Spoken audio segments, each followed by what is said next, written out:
Morning, Lula. How are you doing? Hi, I'm good, thank you. How are you? How's your morning going? Let's get into our first position. Mm-hmm. This actually is from the recent women's speed chess championship match between Tan Zhangyi and Valentina Gunina. Mm-hmm. So last time we were talking about the concept of time in chess. Of course, tactics go into that, Mm-hmm. attacking chess, initiative, right? And you mentioned that you were not as confident about your attacking play. So I prepared some more positions on this theme, and this one came up in the match. So it's White's turn to move, Lula. And yeah, Okay. we need to find a way forward for White. Um, okay. So I'm looking at how we can get the knight in potentially. Um, Mm-hmm. and it'd be cool if we could do some knight f5 stuff. I don't think that works right now because of the e pawn. Um, So let's see what we got here, Lula, right? yeah. We got all of our pieces on the king side, right? The queen is Mm-hmm. obviously positioned really nicely. The Yeah. knight is there, although we have trouble like seeing exactly how to use it. And we got the two Mm-hmm. rooks. Um, do you remember how I said, I think, whenever you have two pieces looking at like one square, you want to pay special attention to it because it's just like a giveaway clue that that square is important. So if we Mm-hmm. applied that principle here, what square would we start paying attention to? e6. E6, exactly. Mm-hmm. So we got two rooks attacking it. It's Mm-hmm. protected. Seems solid enough. Mm-hmm. But does it make sense to at least consider the sacrifice on e6? I did I did look quickly. Um but then you'd have to sacrifice twice, wouldn't you? Just once, Or, right? Just rook takes pawn, pawn takes rook, and rook takes e6. So you're giving up a rook for oh two yes, pawns. sorry. And then knight f5 or Right. So, well, first of all, yeah, it would. That's one of yeah. the ideas that White would have. So, like, what would Black actually do? Like, once we're in that position and the rook comes to e6, Black has to protect the knight Their at knight f6, on yeah, right? exactly. So they have to I guess bring either the queen back or the rook the c rook up maybe. Yep. Um Yep. So let's say their c rook goes to f8. Then how mhm. do we continue with our attack? We can play rook e7, but I guess they play rook f7. Um, Yeah. So whenever like, here's the thing. Here's how an attack usually works, mhm, right? You mhm, open up the king and you bring in new pieces, right? mhm, So the king's position is obviously already compromised. And now there's a lot of coordination going on between the queen and the rook. mhm, And obviously, one really positive sign for our position, Lula, is that Black just mhm, doesn't have a lot of defenders nearby, right? I mean, mhm, who's defending the Black King? It's the knight and the pawns. mhm. But the heavy pieces like seem to be absent, which is a very good sign for our attack, right? So like let's Yeah. say they bring one of these rooks here. It really doesn't even matter which one because now all we Mhm. got to do is bring more pieces into the attack. Yeah. So now knight f5.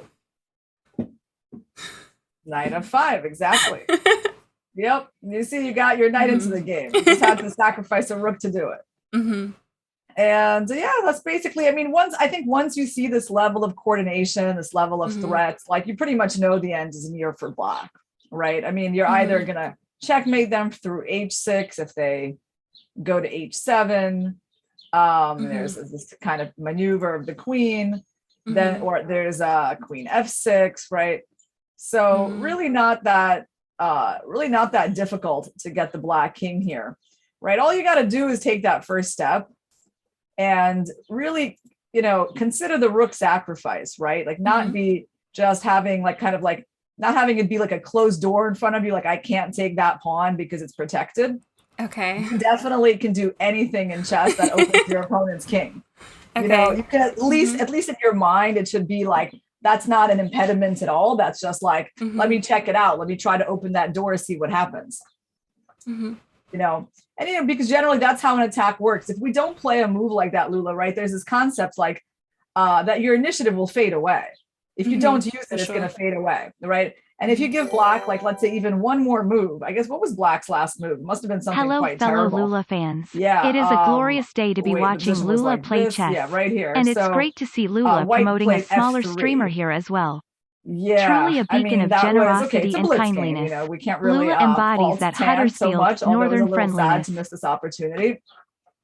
But definitely gives black a chance to just defends the e6 square, which actually she didn't do. She gives like kind of like another opportunity, but I mean, there's really a lot of moves now, right? There's like rook here, there's rook here. I mean, you can bring back the queen, right? So there's, and you know, fundamentally black's position is pretty sound with a pawn structure. He does have pieces around the king. So if you miss this opportunity, it's not really gonna be coming back anytime soon, right? You got to take it when it's there.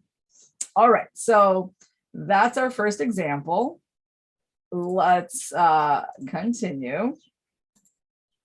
Okay, so we're gonna go on to something very, very recent.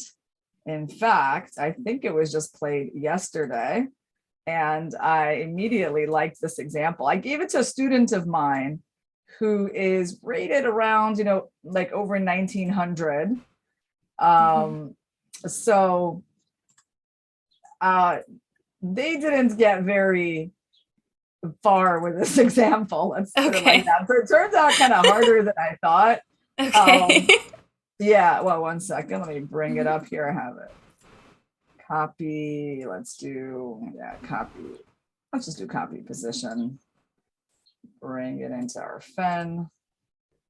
Here it is. Okay, now see, it doesn't change like the names of the players, which is a little unfortunate. I don't know how to do that. This is the game. Oh, I mean, I suppose I know. If you guys really wanted me to change, I suppose I can do that. I have to probably do not copy fen, but copy game. Then I paste this game in, and then it will change the name of the players. Here you go. So we change the name of the players. Then I can actually go back. Copy position. Do you want me to pass you ownership of the board, or no, this is totally fine. Okay, it's all good. Now I got it. Now you have it with the proper names. It just takes a few steps. Sorry about that. Here we go. So you might recognize these guys. Jan Christoph Duda and Sam Sevian playing in a tournament online yesterday. So it's white to move, Lula, and you know we're looking for what white should do. I would say this one is less obvious than the first one, but still there are clues. Okay. So what are your thoughts about this position, Lula? I was looking at trying to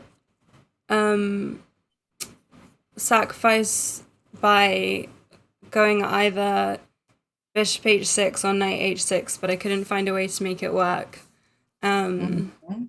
Because, I mean, obviously the knight is there and then you're giving up two pieces, and then I just don't think it does enough.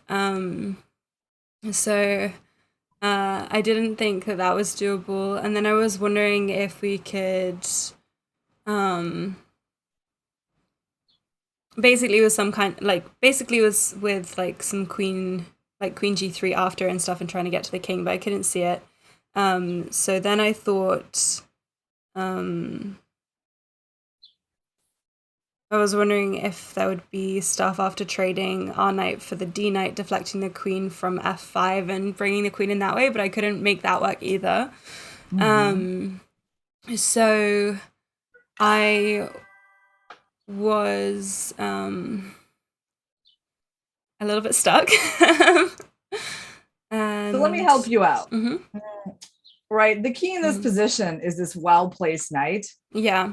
And the fact that he's about to be captured, right? Because that gives you a big clue, right? That you understands, like, if you give black one more move, he trades off your knight, well, you're going to lose a large part of your initiative. I mean, I'm not saying like you can definitely focus on the fact that your pawn is going to hang here, right? After the trade of knights. So you might be like, well, maybe I should like protect my pawn. Maybe I should go, bishop b2, right? Like you can do that, but you do know that this knight will definitely 100% be taken. I mean, this knight, like black has absolutely no incentive to let this knight continue to stay here. So he's going to take, you're going to take. Now, might you still win this game after this trade?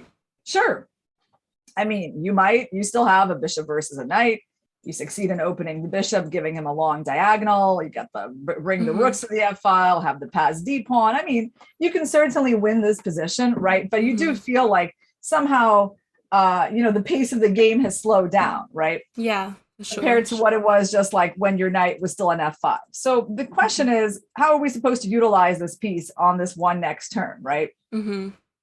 Let's say you look at H6, you're looking at that because it's like checks, right? Well, okay, one move that's easy to eliminate is this one. And the reason it's kind of easy to eliminate is, well, first of all, just a very basic, I would be like, if they take and I take, I still have no threats, right? That would be the first thing I think about. Like, of course they can take the bishop. Yes, it's probably just an extra piece. And then they can block with queen G7 and they're winning. But the moment that I see that I don't actually have threats, that I'm stopping to play forcing moves is when I know I'm on the wrong track.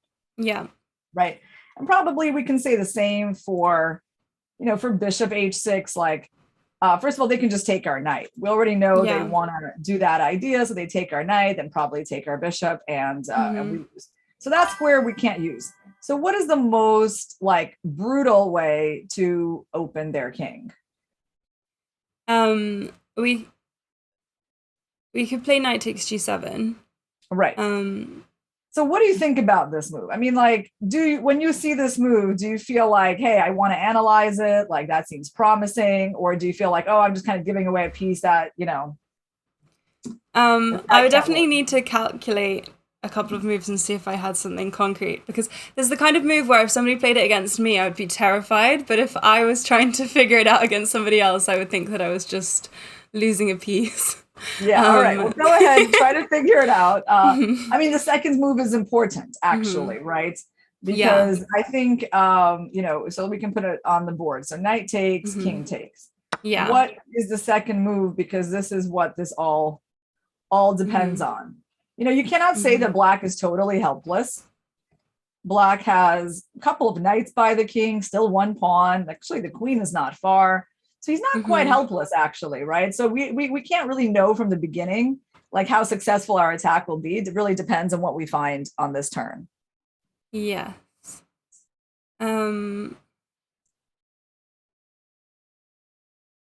So, I mean, the first move that I would look at would be queen G3 because I would want to go with tempo. But after...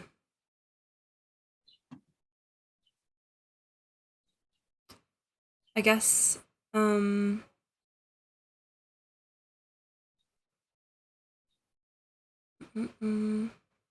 I guess G3, king H8. They're going to go king H8, right? Yeah, and then I can't see a follow-up. So... You got no checks. Yeah. So here's an important thing, right? Whenever we're attacking, what are we seeing? We open the king, and then what do we do? What's that next step?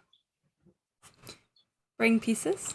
Yeah, bring pieces. So you really need to have right now it just doesn't look like you have enough to get a serious attack on the king. Like you have the rook, you have the queen, but it's not enough. So that means you need more pieces. So think about that.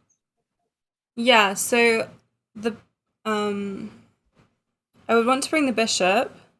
I don't know if going bishop b2 and trying to play d5 is too slow. So, yeah, it's not too slow. It's the right idea. The long diagonals, the bishops love the long diagonals in chess. And so actually, d5 was the move played in the game. I'm trying to see if is there anything wrong with bishop b2? I mean, it's a slower way of doing things. It's maybe possible. But there's something kind of nice about d5 and just keeping the check threat for the next move. Yeah. Kind of keeping, I mean, in general, I would say you want to maintain flexibility when you play chess, right? So I don't know if there's actually something wrong with bishop b2, but if the whole point of bishop b2 is d5, Yeah. you might as well play d5, not commit the bishop yet. Mm-hmm. And who knows, like he might still be useful on the long diagonal that he's on right now, right? He's not like completely useless on that diagonal. Mm-hmm. So yeah, so he played d5. It's really tricky for black, right? I mean, black is essentially threatened with a very straightforward bishop b2, queen g3, right? And checkmate. You know, so black lost in the game pretty easily. Did not find any defense to that. And you know, by the way, 2 knights are, you know, not a super powerful combo. Like one bishop, like one really good bishop, like in a position like that, can certainly fight against those knights. And there was one way that black could keep the game going, which, you know, unsurprisingly, black didn't find, because it's one of the hardest kinds of moves we have in chess, and especially in like a rapid game as they were playing, it was really hard to expect black to come up with this. So I would, you know, the thing is, Lula, I would say once you see the move d5, and maybe you need very basic calculation from this point. Here it's like, you know, the idea just already looks very powerful, right? I think you have enough to just like have confidence that the knight sack is a good continuation. One thing I might look at here, like to stop bishop b2, is queen b5, right? It's really their only way to stop bishop b2. So you might want to take a look at that and see if like that's an option. But here we have a pretty good response to that. Let's see. Try to just go for the most forcing moves. Queen d4. Queen d4, interesting. No, there's a little problem though. You're gonna go queen d4, king g8, and then what?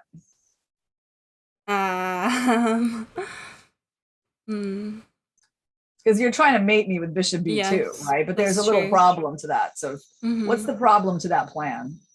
Something's gonna happen which is gonna like kind of rain in your parade.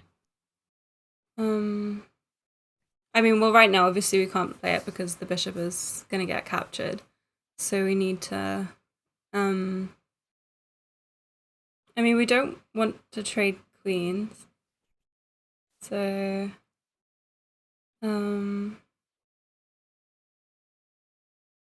yeah, exactly. So, well, the problem with this plan is if you go there, there's like this little moment where your queen gets traded, and then you lose your attack. So that's why you gotta definitely be careful about that.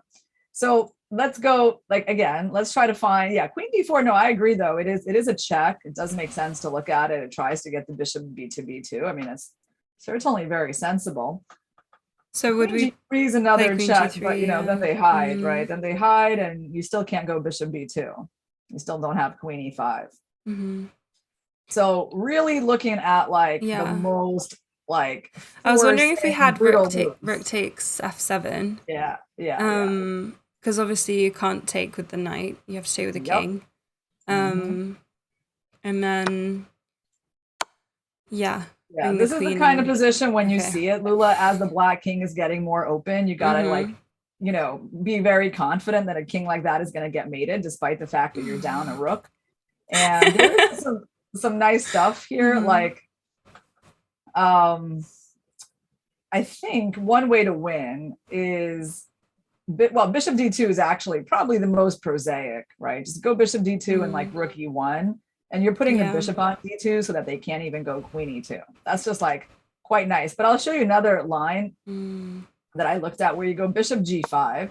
So you're threatening rook e1, you're threatening queen e7, mate, and they go queen e2. And then you might think, well, that kind of stops my attack a bit, right? Because they really stop both of your threats. I mean, you're not interested in taking their rook on d8 because that just, you're losing your attacking pieces and you're still down a knight.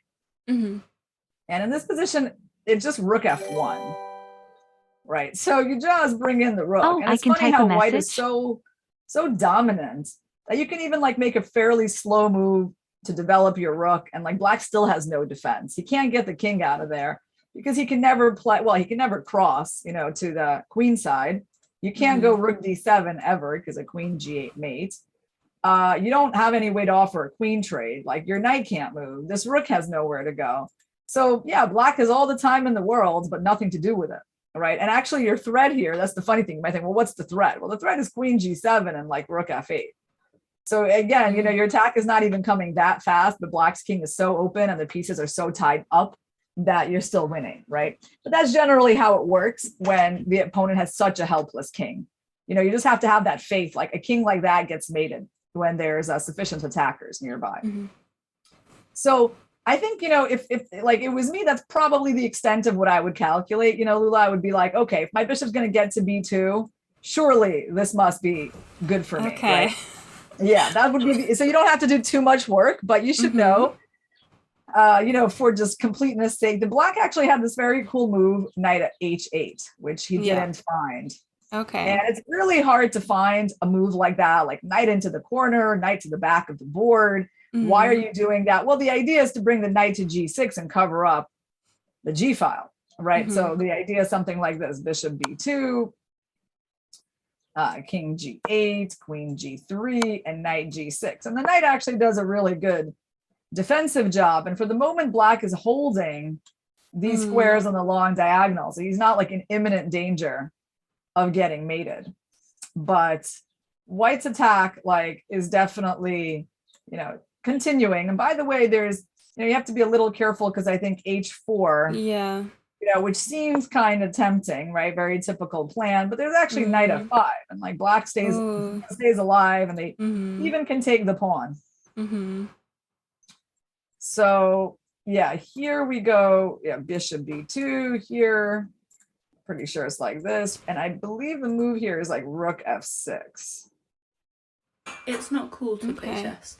It never has been. Yeah, just, you know, threatening rook takes g6. And then, you know, we also kind of get this rook together. We'll have a lot of threats. Let me see actually here what I have in my file, and I'll also show you what actually happened in the game, like how black lost. So we go down to this moment. Here we go. Okay, knight h8. Where is my knight h8 move? Here we go. Knight h8, bishop b2, king g8, queen g3. Oh, wait, maybe it's not queen g3 that I looked at. I think actually it's queen c3. Queen c3, knight g6, and here rook f6. Okay. So yeah, you're threatening rook g6 and queen h8 and bring out their king, and they go here. Amazingly, the move rook g6 doesn't win here. It's definitely a move you want to look at. Rook g6, queen g6, and queen h8. I mean, you think like it's kind of bad news for the king as he's being pushed out, but actually he survives.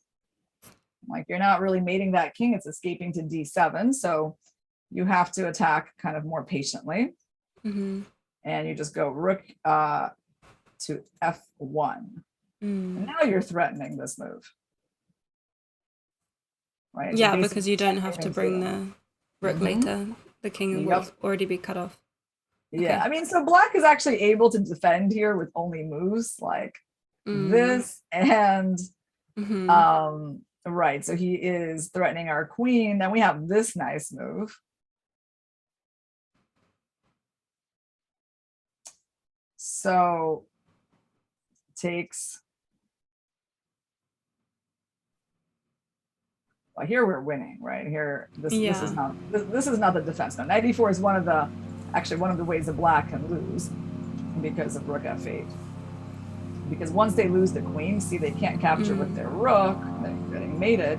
Yeah, they got to bring out their king into even more open position. Then you know they're going to lose their knight, and you know they have two rooks for the queen, but that's never enough when the king is that weak, right? You know, in order for two rooks to compete with a queen, you have to have king safety, which black has 0 of in this position. So this is a losing line, but the one that is not losing is this one. It's rook ac8, right? So like counterattack on the white queen. And then in this line, this is like the best that white can do. Okay, white is better. We reach this end game. Where I think, by the way, black probably can hold, although it's still a bit unpleasant, because the bishop and the rook are more active than the rook and the knight. But you see, black has to go through a lot of difficult moments to get here, right? Like, and it's always much easier to attack than to defend. Yeah. So in the game, black did not find this, great knight g8, knight h8 defense. He played rook g8, trying to hide the king on f8. But yeah, that wasn't much of a hiding spot. That king got, pretty easily attacked on these open files. And here black resigns. So why does black resign? Because losing that rook. Yeah. King is pushed back. So yeah, there's a real value in opening up the king in chess, right? And it's like, you don't have to calculate it all out till mate, but if you kind of generally understand that, like, you have a lot of attacking pieces nearby, you see how they're coming into the attack, that's a sign to you, like, you probably have to do it or you're going to lose your initiative, right? All right, so we're going to continue. This one is something that could have happened in one of my students' games. Okay, where is it? I see it didn't get saved there. Give me 1 second. Sorry about the helicopters and the background noise. Oh, I can't even hear it. Okay, good. Yeah, I don't hear anything. So, okay. Great. I had this position occur in my student's game. And okay, let me just actually, oh yeah, it's still gonna have the same players, but well, okay. Just the limitations. It's not game Duda versus Christoph, guys. Duda versus Sevian. It's a different game already. And it's white's turn to move. So no famous players involved in this. White's turn to move. What's going on here? Okay, black's king is already kind of open. So clear sign that you need to pay attention to that. I mean, your knight is hanging. So what to do? I wanted to deflect the queen, but the knight, she can take the knight. So I feel like we need to deal with that somehow first. I feel like we have to move the knight. I obviously want to take on f6, but I can't because the queen takes. So I was looking at maybe knight g3 to bring it up to h5 after, but it seems very slow. I looked at queen g4, king h8, but then I wasn't too sure where you're going with that, right? Yeah, exactly, about the follow-up. I mean, I guess we want to play like rook f3, rook g3, but I kind of doubt black is going to let us do that because they can play like, like rook g8 or something like that.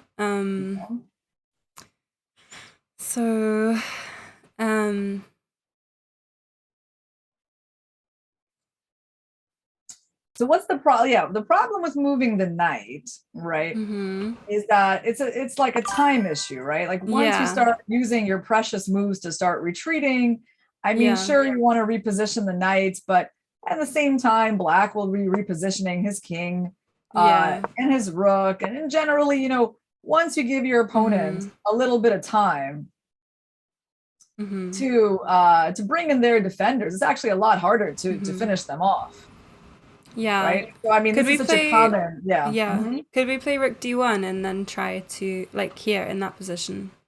Well, we would love to, but there's a little problem with that. Oh no, sorry, I meant after we moved and they played rook g8. Ah, you mean okay, yeah, right at this position. Okay, knight g3, king h8, knight, right here, yeah. Yeah. Yeah, you definitely can play rook d1, and I would say challenging their queen, which is such a great piece for them, is a good idea. So like you want to do something like this, right? Yeah. Yeah, I have to kind of think here which way to go. I mean, rook queen c3 runs right into rook d3, so that seems really purposeless. I mean, queen b2 is kind of, I mean, I don't like decentralizing my queen, but at least I'm keeping the queen on the diagonal. Yeah, no, that's true. I hadn't thought about queen b2. Yeah, I mean, I would really like to trade queens, and so this is also a move that I would look at. Yeah. Okay. Of course, the problem with that, is like I'm losing a very important pawn, right? So your knight is definitely arriving here, and so black is still up one pawn. Now I'm about to lose a second one. So the question is, I mean, can I play this position? Can I seek salvation in the end game? And I would say, in general, I would be inclined to think that yes, black can. Because white doesn't have like quick ways to get in their rooks, and when you take the pawn, right, as you focus on establishing material parity, I'm going to be playing b6 and bishop out very quickly, getting my rooks connected, and I just don't think you're going to have like the time to put all your pieces on perfect positions again, right? So in general, if you ask me like what is my intuitive sense of what I would like to do on the move rook d1, I would have to say the queen e4. It's a sense of danger. When your king is weak, you want to trade the queens, and you're definitely willing to give up material to beat back this attack. So am I confident that this move is terrible? No, but I think it's definitely a much more risky move as the queen leaves the center and like the queen on e2 stays unchallenged. I mean, yeah, it's very risky. This one is like the safe move, and it should be like my first instinct to be like, can I actually do this? Because strategically, it really is like the best idea for me. So, yeah, but overall, one thing we can say about knight g3 is that it's a bit slow. It's a bit slow, and it's not really how we want to attack. Okay. So, remember, here's another important concept in the attack, Lula, right? You mentioned there's something you really want to do, right? If you really want to do something, like you understand this is like a key idea, try not to give up on making it work. Like find a way to do it. Sometimes you can't do it directly. Sometimes you need to prepare it, right? But like there's something you said that would be really good, and it might be realistic. Okay. I was looking at rook b4 to try and go knight f6, queen h5, but I guess after knight f6, the king can come up to g7. And then we have to go maybe knight. Keep attacking him. Yeah. What's the most direct attacking move after king g7?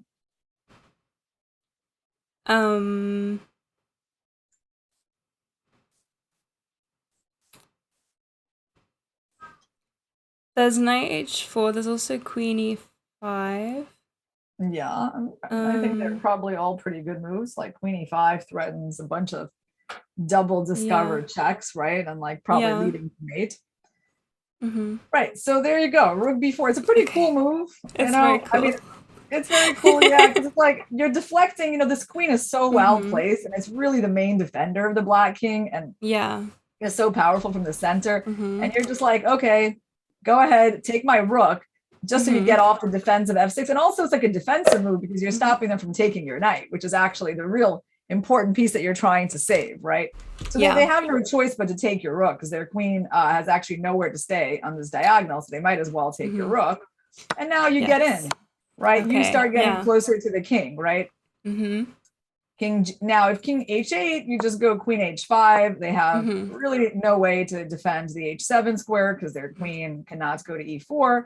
And if you go queen g4, if they go king g7, okay, so a slightly better defensive try, but you have a lot of moves here, right? Like I would say certainly this one looks pretty good, but again, we always want to attack with checks. So can't we just go directly here, right? They're not actually threatening our knight.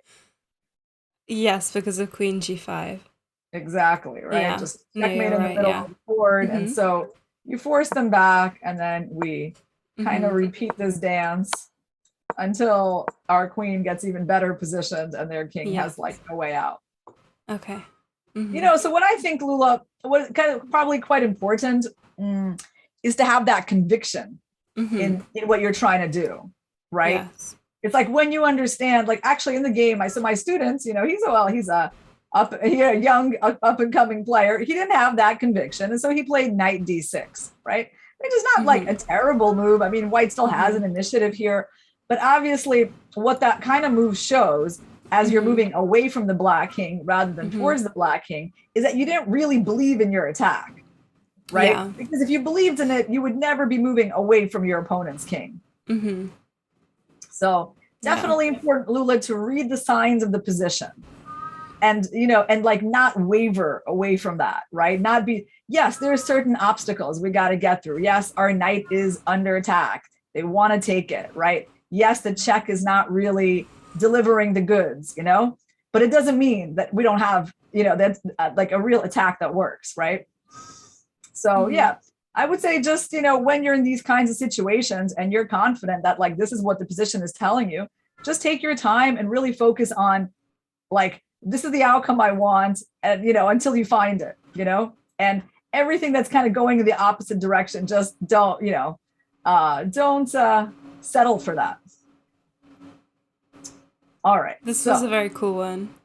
Yeah. I mean, it's funny because sometimes, you're not only finding cool examples in like books or grandmaster games, right? Like my student, young boy, like I was 6 years old. In fact, I can talk to you guys. Yes, my student. He's a very talented young boy, 6 years old.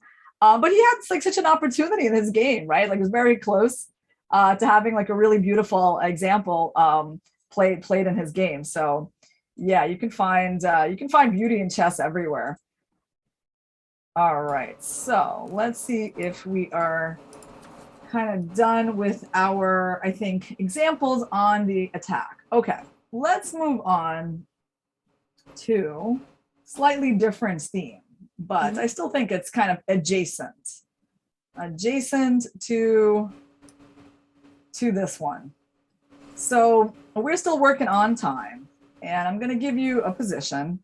This is actually, let me copy game. We're going to show you guys who were the players. It's always nice to identify them correctly. Rosenthalis versus Brian Nikolov. I believe Brian Nikolov must be a player from Canada, and Eduardas Rosenthalis, well-known grandmaster from Lithuania. And here is the position that occurred in their game that we're going to be interested in talking about. Okay, so it's white to move. Okay.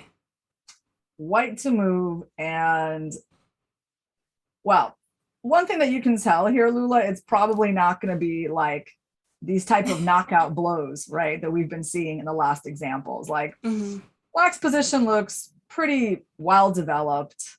I mean, but there is one little thing still lacking, which is what?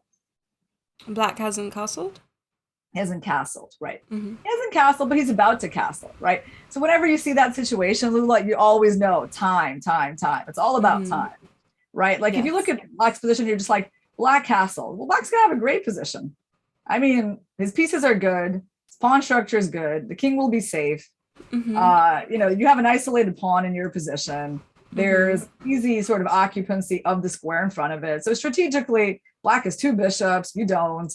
Your knight on c2, I would say, maybe not the best piece. So you have to feel like the urgency of time when you're in this position as white.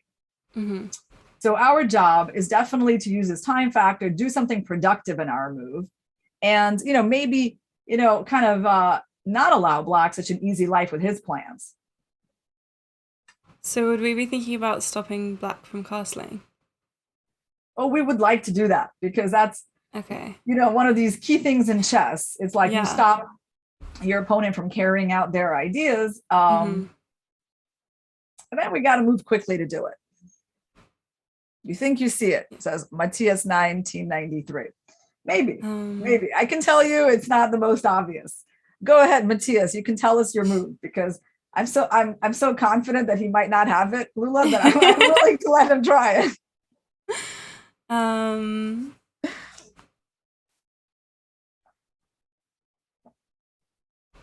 Oh, there you go. Okay, bishop f4. Well, first of all, thank you, Matthias, for your idea, because it is a very reasonable idea that a lot of players would come up with. I even gave this to one of my students, and that was his selection as well.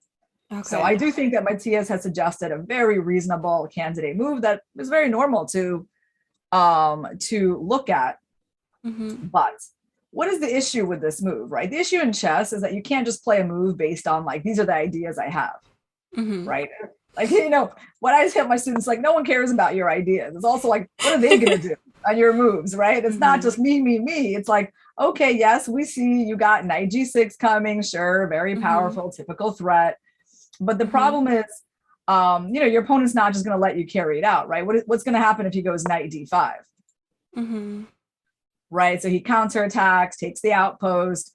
You really can't go knight g6 anymore because he takes with the queen. You know, if you take on f7, he's going to take your bishop. And then, you know, by the time you take his rook, like your knight will never get out of there again, right? So like none of these tactics are going to work in your favor.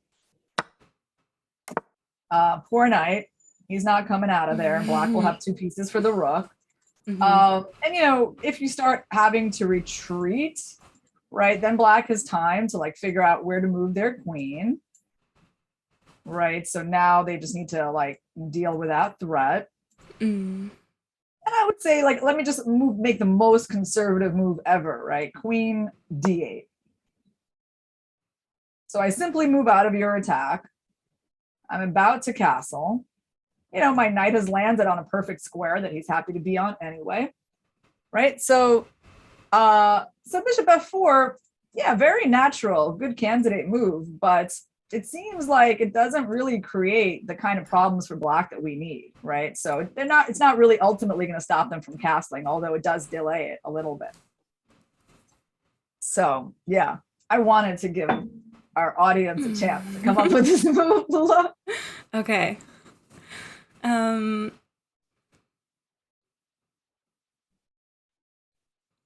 guessing like in this position you can't take on f7. It's just not, you don't have enough stuff for it.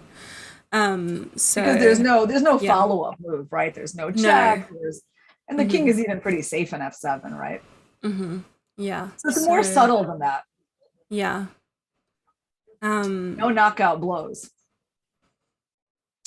I'll give you one more clue.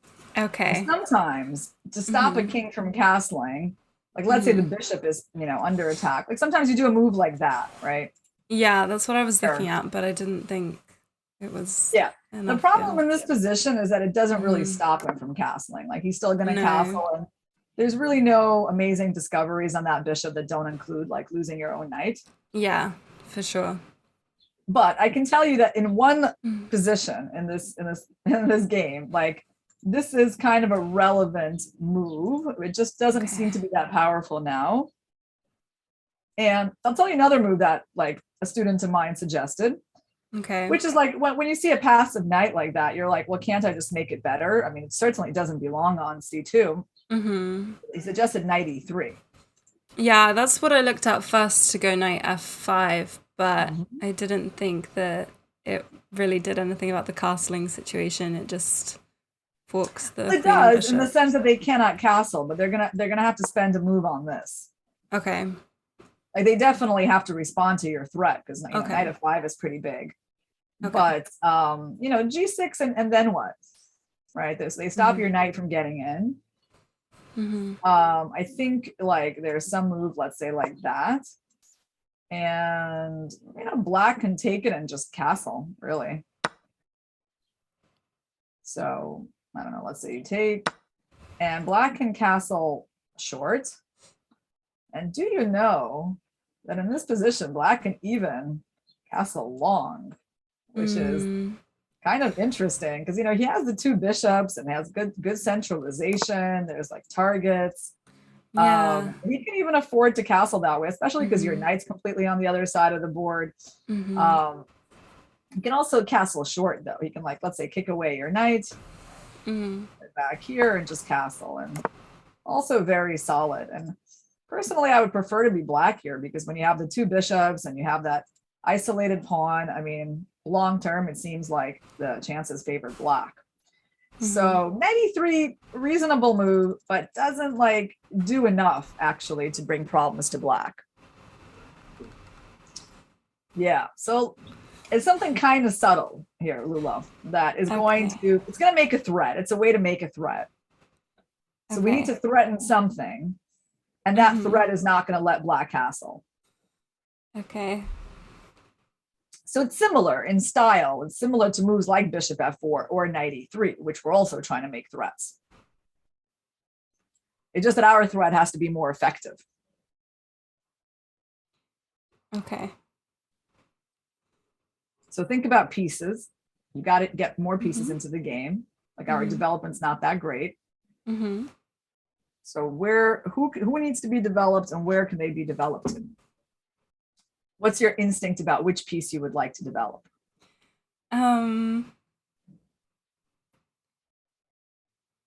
mean, I would want to develop the dark squared bishop because rook on a1 is quite sad at the moment. So the dark squared bishop, right? Just think about what you can do with him. Okay. Where can he be effective? We already looked at the most obvious move, so it's not that one. So there's really only one thing like that, you know, one more idea for that bishop. Oh, I guess bishop d2 to go bishop b4. Okay. You're Maybe. Close. Yeah. Okay, no. It's very close. I mean, it's basically that idea. You know what I'm thinking why it's not bishop d2? So the bishop d2 to b4, I mean, you're right, you're on the right diagonal, but there's a little problem. What is that problem? We actually already encountered it, so I want you to kind of see it because it's important, you know, it's important to see the opponent's main ideas. Oh, like if there's one defense, 95, yeah, exactly, right? If there's like one try that he's always relying on, like, we don't want to just be forgetting about such important moves, right? Because then he covers b4 and then like we aren't getting anywhere. Yeah. So what can we do to get around that? Vlad says, Lula, can you ask Irina if she would still be your coach if you were a worm? Now, this is a very interesting philosophical question there. I mean, obviously the answer to that is yes. I mean, you know, a cat, a dog, a worm. I mean, you know, there is this idea that animals, you know, are kind of more kinds than people. So, you know, I certainly wouldn't have any problems with that.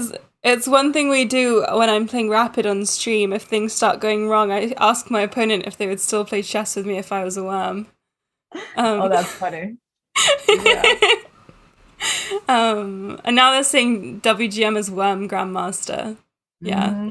And there's a chance you can coach me too. Yeah, this is actually pretty cool. You know what I was thinking about this coaching? I was like, maybe I should start streaming and get like chess.com to like, you know, support my preparation for the Olympiad. You know, I could like train you, then someone can train me, and like it's actually pretty cool. Yeah. So okay. So yeah, how do we get the bishop to that diagonal? We can play b3, but I don't see how that stops knight d4. It doesn't stop knight d5, but we're playing bishop a3. The point was that knight d5 was stopping bishop d4. Oh, yes. Yeah. So this little modest pawn move is actually the best move in the position, right? It's really the only way to hold our initiative. And because it's not so easy for them to stop bishop a3.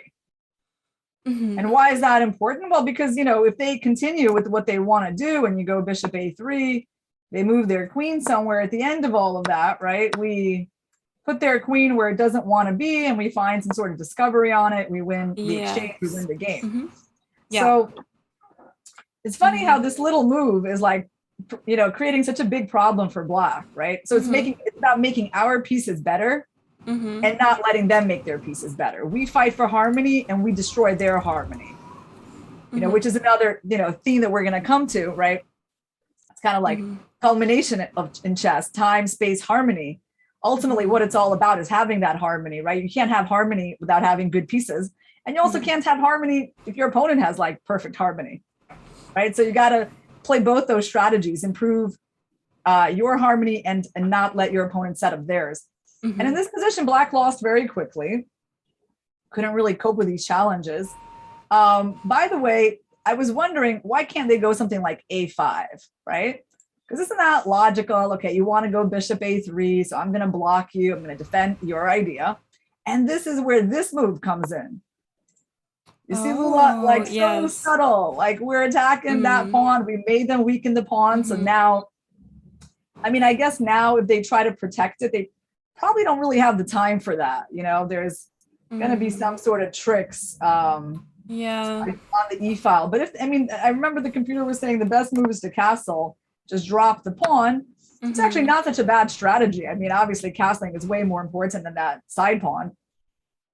And, Black still has chances here. I mean, he has 2 bishops. Now the king is safe, but still, White did win a whole extra pawn. So I would say that, White is certainly better here. And I guess on bishop A6, it's quite important that we have some kind of queen C6 move. Otherwise, our queen would be in some trouble. Yes. And if they go B4, I mean, that's another way to stop bishop A3, but then they give up the C4 square, right? So one thing that we can do is like, we can go knight C4. Their queen doesn't really have a way to keep protecting that pawn. And, we can pick it up with knight takes B4. Again, not a total disaster for Black. I would certainly consider giving up a pawn just to get myself castled. But in the game, let's see what Black, so Black played knight D5, actually. He allowed bishop A3 to happen with like no impediments. Now on B4, there's going to be knight C4, that same idea coming up again. Queen D8, and now, Black thought they were kind of holding on, right? They're still just one move away from castling. But now we make our pieces better. So what's our next move here, Lula? We've made our bishop better. That was part 1. But we have more pieces that we can improve. So Black's about to castle. We need to make some threats. Yes. Only way we're going to make threats is if our pieces become better. Yeah, so I was looking either at a similar idea with queen e2 or maybe like knight b4. No, knight b4 doesn't work. Why doesn't it work? Oh no, it does because of the check. Yeah. So I was like maybe knight b4 then. Because if knight takes, bishop takes, then there's knight c6, right? Exactly, right? There's, once you see that there's like a discovery on this file, like it's very likely it's going to be strong. Knight c6 wins the queen. So they can't quite get rid of us. What are we threatening? Well, we're threatening knight c6, right? Yeah. We're threatening something kind of major there. And Black castled, but unfortunately for Black, by the time they castle, our knight's coming in. And Black resigned here. So why did Black resign? Actually, that's a good question. Let's try to figure it out. So what can Black do? Obviously, their queen's in trouble. And I would assume, this is not a serious chess move. I don't think we need to look at that one. So these they don't have. So they only have one move, right? They have one move. And that's taking. But then the problem is we got 3 attackers on this bishop, right? Yeah, exactly. And they've only got 2 defenders. So that's it. We win a piece. And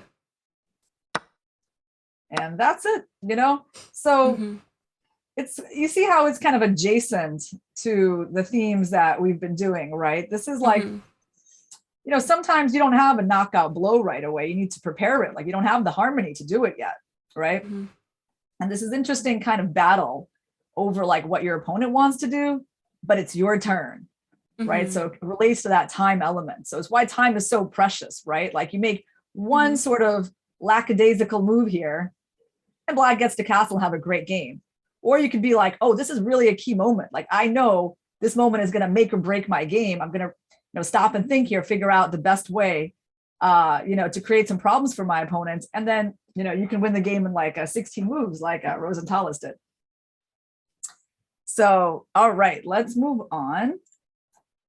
Lula. Let's go to slightly different themes. So we're going to take a look at one of your games that I found interesting. And I just kind of, didn't do any deep analysis on it because I wanted to see what I would come up with on my own without the help of the computer. And this was a game where you played the orangutan opening. And it had some nice annotations to this game. Let me bring this up, actually. So copy game. Yeah. I thought, first of all, I thought it was pretty cool that you you followed the wishes of the chat. You played this move. I think it takes a lot of courage to play moves like that and play openings that you're not so familiar with. I mean, so that was really impressive. And so you got a pretty creative game. Let's go to some like key moments here. I would say, let's say around this point. So you just went in, you got your opponent's bishop. By the way, Lula, I noticed you like to win your opponent's bishops like that. It's not the only time you've done that. Yeah, there were 2 games like that. That's good because, bishops are better than knights. So it's good to have that instinct. It's good to kind of hunt down your opponent's bishops. And so here you are. I would say in this position, I'd be pretty happy. Yeah, I had a bit of a mental battle because I really wanted to play like G3, bishop G2 and play it more like in English. But it didn't go that way, and I think I made the wrong call.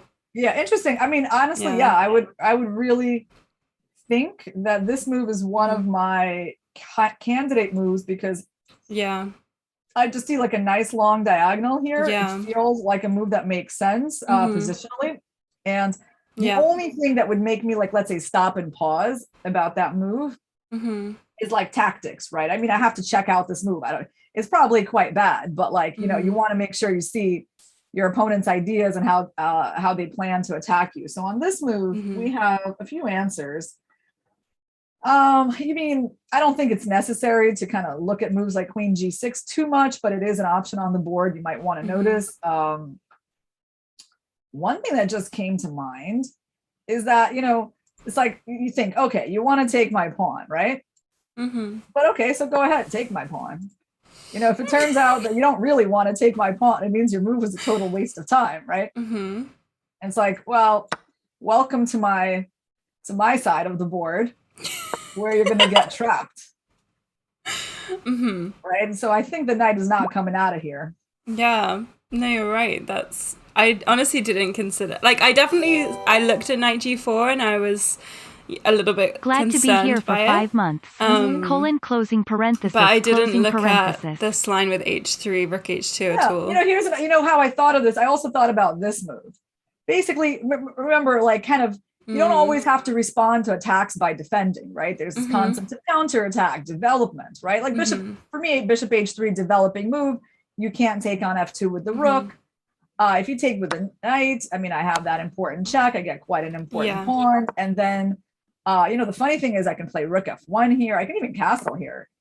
That when your rook is under attack, guys, in case you're not sure, you can castle when the rook is under attack. Yeah. I used to be like, when I was even quite a strong player, I was like, can I do that? Because, you can't castle when you're in check, but you can actually castle with a rook that's under attack. That's not a problem. So obviously, okay, the knight is in trouble. And even if he wasn't, I mean, positionally, this seems like really good for you. So I do think that, sometimes simple is perfectly good, always try. I mean, I would say not simple is simple is best. Yeah. Simple is best if you can do it. So if the position allows you to play simply, just play simple moves. Like, look at this diagonal. You're like, that seems like a good place for my bishop. Okay. And like I said, it kind of comes, Lula, from like an evaluation of the position. Like I feel that you must stand well, right? And when I feel that, I'm not as worried about moves like knight g4 because I already am coming from a place where like my position is better. It's less likely that my opponent's attacking moves are going to work. So, all right, you played bishop e2. I mean, I don't consider that a big tragedy at all. I mean, just another place to put the bishop. So your opponent goes c6, fine. So yeah, sure. He's probably preparing d5. He wants to play in the center. He's got a dark squared bishop. He wants to put his pawns on light squares, like nothing unexpected about that. Okay, so what would I think about if I were you? I think I considered just castling. Yep. Castles is very normal. But then I didn't like that he was gonna be pushing in the center. Yeah. Yeah, and I didn't know what to do here. I think, look, like what's going on here is that you have the bishop pair advantage. Yeah. Your bishops are pretty decent. I mean, of course, the board is not completely open, so they don't have like, full power yet, but they're pretty decent.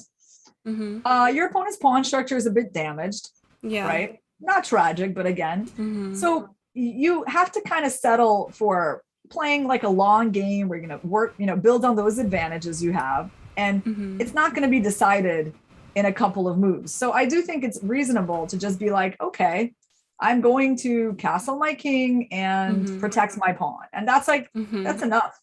You're not really looking for big changes because the position doesn't require that. Yeah. In terms of like how to deal with the center, I mean, yeah, that is a good question. So what kind of plans do we have? I mean, I would definitely say that this center is Black's biggest asset. And it is a big question, like how to deal with it. Because I mean, you have ideas like f4, right? But that also trades off his doubled pawn. It's not like a total disaster for him. Yeah, maybe his position is not that bad, right?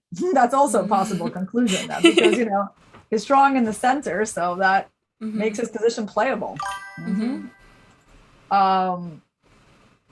So all right, so c6, d4. Interesting, by the way. So you're trying to basically fight in the center with that move.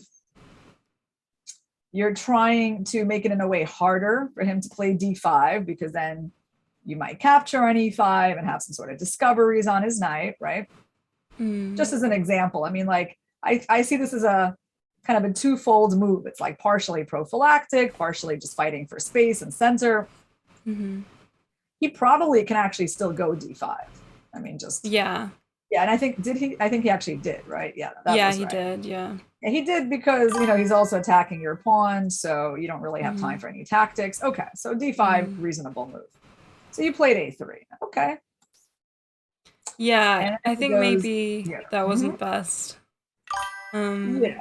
Why? What do you think was better here? Well, I was wondering if I should play c5, but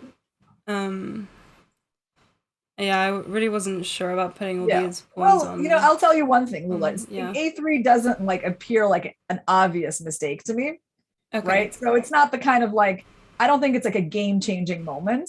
Okay. Right? So we can sort of accept the move and kind of go on because like c5, it's like, does c5 like radically change the nature of the position? Not really. I mean, you might be forced to play moves like that anyway, Lula, because your opponent has ideas like a5, right? So in that sense, maybe c5 is a little better, but it's not like, and I do think, a5 is a very typical undermining move that your opponent will be considering. But let's see what he did. So he went for this move. So this move is interesting. Big, clarification in the center. Your opponent is kind of taking the pressure off your d4 pawn. Taking space, putting pawns in the opposite color of his bishop. All of that, makes sense strategically. At this point in the game, Lula, is when I would start noticing that, like, I might have problems with my bishop. Yeah, of course. Yeah, because he's already blocked by the pawn, and now that's not likely to be changing. Yes. So you played, I think it was f3. Interesting move, right? So that's I very also good considered instinct. castling here. I think castling is fine, but basically you're going to have to play this move. Yeah. I think your instinct about that was right. And very good instinct to have, Lula. Whenever your opponent takes space, undermine, fight back for space. Right. So I don't think it probably doesn't make like a huge difference whether you first play f3 or castle first. So, okay, that's fine. So your opponent, you know, cannot really hold the pawn, right? It seems like he has to make a decision with it. Yeah. So he took. This is an important moment though, right? Because here, you know, I think your choice does matter. Yeah. So pawn takes is kind of one thing, bishop takes is another. You were probably tempted by the open G file, right? Yeah, that, and also I thought if I took with the bishop, and then if he did decide to capture on c4, then I figured I would have to spend time trying to get that pawn back later. Yeah, interesting. But I don't know, maybe he wouldn't capture on c4. Yep. Well, you know what is interesting? Yeah, now that I look at it, I mean, I can tell you, I wouldn't, this is not the move that would hugely concern me, though I wouldn't like discount it. Like I'm not definitely not saying it's impossible for him to take the pawn. It's not the, it's usually the kind of pawn that is kind of hard to hold on to. Yeah. Interesting. Oh, we have a question in the chat. Lula, do you mind if we take it? No, go for it. Why is the coach for the U.S. women's team a dude instead of a woman? Seems super patriarchal. I'm sure he's fantastic, but what's up with that? Just curious. Okay. There's a really simple answer to that, guys. And it really doesn't have so much to do with patriarchy. It's just that, I mean, how many grandmasters in the world are available? How many exist and are available to coach? Who are, I mean, because most of the ones that exist are actually playing in the Olympiad for their teams, right? And so that's just a numbers thing, really. It's just that, you know, you want to have a strong player as a coach, right? There are just not that many women overall that, you know, have become GMs, and who's available of them to actually be in that role and from your country. Because I mean, we can't just have, you know, coach, like the coach of our national team cannot be from a different federation. That's even a rule for us here. That's not a rule everywhere, but it is in the US. And so that actually leads us to maybe like one person, like maybe Susan Polgar could be, you know, at least she lives in the US, and she's a, you know, US citizen and a US federation. I mean, and, you know, and apart from that, you know, there's just no one really. So, because all the best players are actually playing for the team. So yeah, that's what it is. It's definitely not a patriarchal thing. If we had like 50 women to choose from, I'm sure we would probably have actually a women's coach. But as that's not the case, you know, we both, our captain and our coach are guys. And yeah, they're both very capable. You know, we have Alejandro Ramirez as our coach, and he originally played for Costa Rica. And you know, came to the US a long time ago, strong GM. You see him these days doing commentary, you know, on the US junior and girls and senior in St. Louis. So yeah, we're pretty happy. It's our first time having Alejandro as our coach. And we also have our captain, Melik Hachian, originally from Armenia, living in California for many years, well-known trainer. And yeah, he'll be coming with us for like multiple times. I think the first time he came with us, Lula, was 2010. Oh wow, that's How many Olympiads have you played? Great question. Well, I played my first Olympiad. Yeah, I've tried counting that. Sorry. Yeah, no, I guess you might not know. You know how some people count the number of countries they visited? For me, I was like, how many Olympiads have I played? I think I played 10. Oh wow. Yeah. Have you been to India before? I have, yeah. Yeah. But my last time in India was 20 years ago. So like I'm you know, definitely looking forward to like coming back, and I'm doing some sightseeing after the tournament. And yeah, I have my trip plans out. I'm going to southwest India to the state of Kerala. That's you know? exciting. Yeah, it's kind of like, most people know where Goa is, Mm-hmm. famous beach town. So like the state of Kerala is like right to the south of Goa, and kind of like on that side of India, you got like Mumbai, and like further down you got Goa, and then further down you got the state of Kerala. So that's where I'll be going after the tournament. Very cool.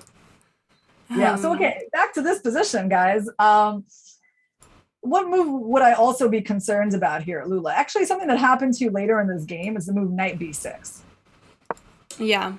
I would also be a bit concerned about that because, as you know, knights really look for outpost squares. Yes. Right. Sure. And there is kind of like a bit of a weakness on your light squares, as you have so many pawns on dark squares. Yes, that's true. This seems to me to be like a very reasonable positional move by black, Yeah, I would agree. So yeah, so you decide to take with a pawn. Well, I would say that's interesting, right? So fine, you're creating that open G file, queen e8. Okay, if I was your opponent, I mean, certainly again, I don't know, knight b6 would be what I would look at, although maybe, c5, knight c4, you can consider taking it, maybe trying to win that pawn. Okay, so he goes queen e8, sure. Castle's queenside, okay. Yeah. Yes. I would say, one of the most important questions in chess is, where's my king going to be, right? Yeah. Because king safety, yes, everyone knows that's important, but you actually still have to figure out, well, where is that king safety? What part of the board is it on? Should I castle one way or the other, or stay in the center? Your opponent played queen e8 clearly to go, queen h5, queen h4, I would say is the main idea. And so I understand, of course, it's very difficult to castle short here. Yeah. Certainly not easy. By the way, I wouldn't say it's impossible, though. Like, I wouldn't say that this move, Lula, is crazy, even though you're missing a G pawn in front of your king. Would we go for like king h1? And I would also say that one thing we would go for, as I already see that they're going to like try to pressure us here, right? I think we're going to have to go for f4. Okay. I mean, what can I say about this position? Do I feel like this is like some convincing advantage for you? Definitely not. I mean, I'm still concerned about the bishop. Yes. He's just not the best bishop. There's too many pawns on his color. We got to be concerned about king safety here, although, you got like this bishop is really quite good, right? And you can play king h1. You've got good control over e4 and g4 here. So I don't think your king is in massive trouble. I would consider this position quite playable. Actually, Lula, look how they can't even bring out their queen anywhere. Yes. Yeah. That's true. So I don't think it's that outrageous to actually consider this move. Okay. And yeah, by the way, of course, king h1, rook g1, like all of that will follow. Like, it's not out of the question that we're going to be attacking them on the G file. I just think that this is going to be an important part of our plans. Yeah. Because we're going to need to hold off their pieces. So that's interesting, right? Now let's talk about your decision, castle's queenside. So you are moving away from that open file, and presumably the king is supposed to have more safety here, right? But I would be certainly, let's see what he played, knight b6. Yeah, very reasonable. I would be extremely concerned about a move like that. Yeah, I did think about a5. Yeah. I really wasn't sure where to put the king. I guess I thought that if I long castled and got my pieces over to the king's side, I could hide on maybe like d2 or something. I don't know. But in that case, we wouldn't even really want a castle, right? Like, no, I did consider. I considered playing king d2, but then I thought that I wanted to. I don't know. Like right here. Yeah, I did consider it. Yeah. But then I thought it looked a bit silly.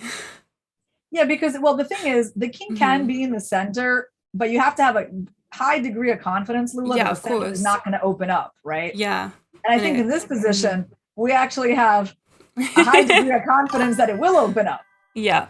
I was like, as soon as you see that he has those sort of like opening up the lines kind of moves, I mean, probably your king is not going to feel very secure there, right? So do you see why I'm actually, in a way, like I'm kind of advocating for this move?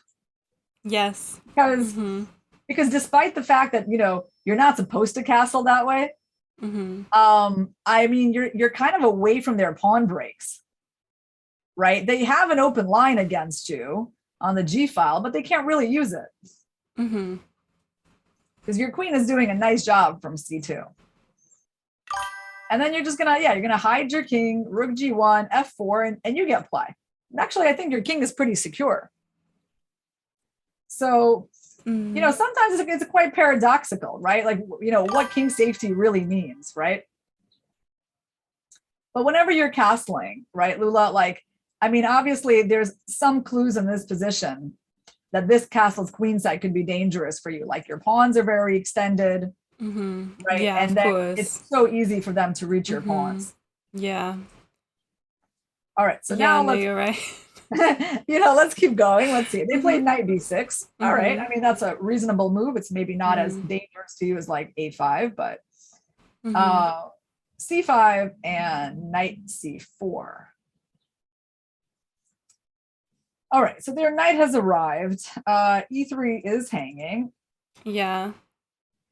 It's a little annoying. And you don't really want to give up your bishop for the knight, but the knight's really good.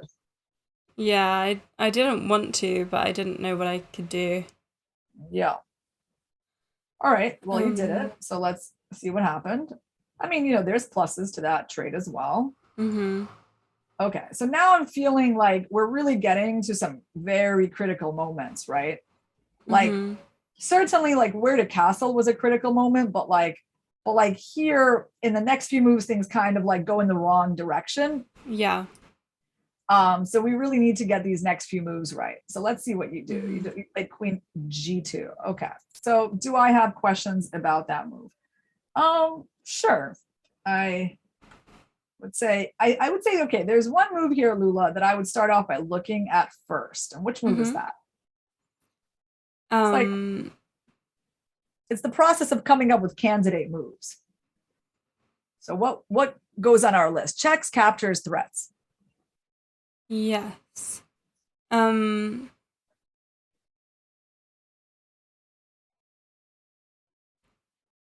So one issue with queen G2 is not, it doesn't fit into those categories, right? Yeah. So maybe we would consider just moving the knight. I mean, one of my kind of longer term plans was to play like, you know, like e4, king here, and get the bishop out this way. But I didn't get to do that. So one way of looking for things to do, Lula, where are my opponent's weaknesses? So I guess like these squares are quite weak around the king. Yeah. What else? The c pawn. Unfortunately, you can't go here, right? Yeah, unfortunately. What else? I mean, I guess we could offer a trade, but then you know what the problem with that is? They don't have to take it. Yeah, the problem is when we offer, they're gonna decline. Yeah, they're gonna go here. And then you know they're attacking us, and we don't have time to the pawn on c4. They're also attacking the other pawn. So yeah. Unfortunately, I mean, yes, it's a candidate move. It makes some sense, but again, we always, you know, test our moves against what they're going to answer. Yeah, right? Like it's like chess calculation is never like, oh, this move looks nice to me because putting a knight in the center is good. It's like, okay, maybe that's just like the starting point, right? The next question is like, but what will they actually do? Right? So always include that as like part of your thinking. Knight e2 by Ivan. Interesting move, I would say, Ivan. But again, doesn't it run into this? Isn't it always like that same resource that is really annoying? You got 2 pawns hanging. Mm. And we don't really get to f4, right? You see, Yvonne, just to give a little point to your audience, Lula, like, you know, the thinking was, I like knight e2 and head to f4 maybe, right? You see, that's the starting point. It's not the end point of our decision-making, guys. It's like, so what do we want that? You know, is it going to happen? Is it realistic? Like, what are they going to do? So queen e4. Okay, interesting. By the way, that's an interesting concept. Okay, you're like letting this pawn go and you're going for this one. Okay, I really do like that queen centralization. So are we going to play like queen f7? Queen f7 actually makes sense, doesn't it? Yeah. Wait, we don't have tactics, right? We got to check our tactics. You know, bishop g5. We don't have that. All right, queen f7. So yeah, at some point you're gonna like you might need to push that pawn, but that doesn't feel that good, does it? No, because we have this backwards e pawn and it's super weak. And I'll tell you one more thing. You know what's gonna happen when you push f4? Okay, here's the thing, guys. The key to me in this position, it really is this bishop. Yeah. And you know, maybe that's just me, but like I really pay attention to the quality of my pieces when I play chess, and like really like focused on even like the slightest sign that a piece is bad, right? And of course, in this position, there's a lot of signs that this bishop is bad, right? Yeah. So even though I don't want to lose this pawn, right? The problem with going f4 is that yet more of my pawns are going to dark squares. And now my opponent is going to use a very common device. All right, Lula, this is a good one. He's going to look at my position and he's going to identify my best piece. And then he will target that piece. So what move do you think Black will play here, Lula? Maybe queen f6? Or, I mean, they... Well, no, wait. Oh, no, sorry. Queen f5? Queen f5, sorry. Yep, exactly. Yeah, they want to trade our queen. Yeah, because our queen is beautiful, and it's like a great attacking and defensive piece, and their queen is inferior. So it makes sense for them to consider this move, right? And now, you know, this is a very common device that when the opponent has a bad piece, you trade off the other pieces in order to magnify his problem. Yeah. And, you know, ultimately all he's left with is that bishop. Yeah, this is definitely an issue. Although if I were you, I would try very hard to like see maybe I can like go queen f3, right, and just say no to that trade. And who knows? I mean, you can push e4 if you can get your massive center going. I would say that, you know, maybe it's gonna even be good for you. But it is a move for Black that I would really look at, because if I mean actually queen f3 is pretty much a must. Yeah, it's just a must here, because strategically, like going for this is like a total disaster, right? Yeah, I mean they have like the perfect knight on the outpost, the perfect target from the outpost, the horrible bishop. So we have to fight very, very hard, Lula, like not to get stuck with just bad pieces and keep that counterplay alive. This actually keeps things alive for you. I mean, you have knight g3 ideas, e4 ideas. Yeah. I would say things are not looking so bad. So maybe my move even like doesn't quite work at the moment. Well, I'll tell you then what I am going to do here. It's like, it's a5. Yeah. It's my other big source of counterplay, right? So one of the things I play against in this position is, it is your bishop. The other thing I'm going to play against is your king. Really important, Lula, to have like, you know, you got to have the facts right on a chessboard, right? It's like that goes into your evaluation. Like, how is each piece doing? What are the problems for each side, right? So you have that big picture like vision, and therefore you're like, okay, if queen f5 doesn't work, well, I have that other big strategic thing I'm going to play for. My opponent's king is kind of open. We have opposite sides castling. Let's open up the A file, get the rook into the game. And you see how this is like problematic for you, right? Very, yes, very. I mean, because our attack doesn't seem that fast. on the king side. No. Like the knight got stopped out here on e2, isn't really going anywhere. Like the bishop is still blocked, and meanwhile, like, you know, our queen side is falling apart. Yes. So things are getting critical, right? So already at this point, right here, Lula, this is why, like, I would be feeling like the pressure of this moment, that things can get bad quite quickly. Okay, so, but yes, I mean, knight e2, I mean, good try, guys. That was definitely an interesting candidate move. That I think it was Yvonne or someone who suggested that one. Oh, yeah, that was Yvonne. Would we just go straight for trying to double the rooks on the G file? Well, let's go back to that question. My opponent's weaknesses. So what else is weak in black's position? What can be a target? I think the G7 square is relatively weak. Okay. You got to pay attention to the pawn structure, Lula. Okay. Right? Yeah. Look, something big just happened. When you took their knight, we didn't really want to take that knight because we like our bishop. No. But we did separate their pawn from all their other pawns. So isn't that pawn like a reasonable thing to think about? So how can we attack it?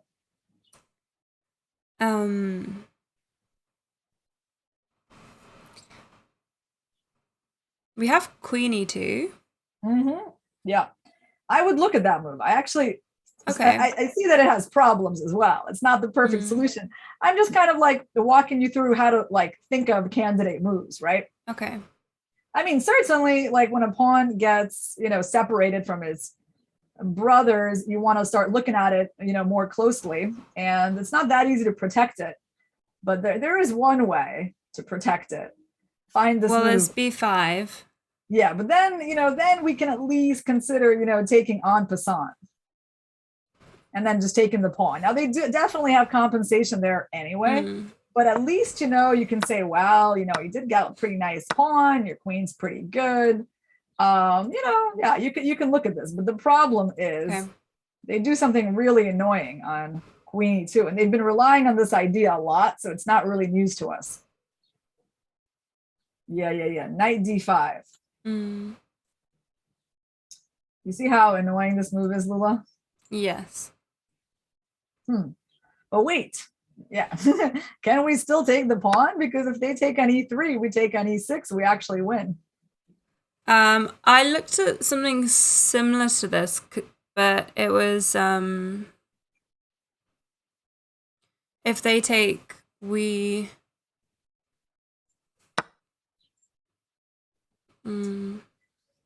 yeah, unfortunately they're taking this pawn. Yeah, I doubt that we're doing very well here, Lula, because I mean, why would we be? You know, there's nothing in the position that would indicate that we're doing very well. You know, I mean, they're literally just gonna like bring out their queen somewhere, double their rooks. They've got, I mean, I would say that your opponent is close to having like a perfect position. He has like a wonderful knight.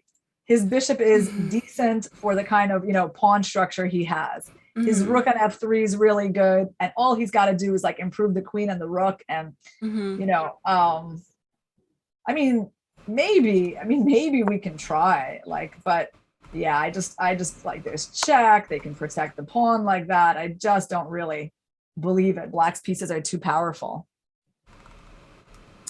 So yeah, we're, you know, I would say, you know, Lula, things are pretty tough at this point, right? Like, yeah, I didn't feel too good here. Yeah, because you really have to be, I think, very careful not to wind up in a worse position. So what did you do? You went queen g2. I'll give you one more try. Can we do this? I mean, positionally, this move is desirable, right?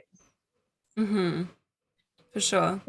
Right, for a lot of reasons. Dark square bishop, light square pawn structure, and control d5, and, you know, possibly even play d5 yourself to finally give the bishop that open long diagonal. Yeah.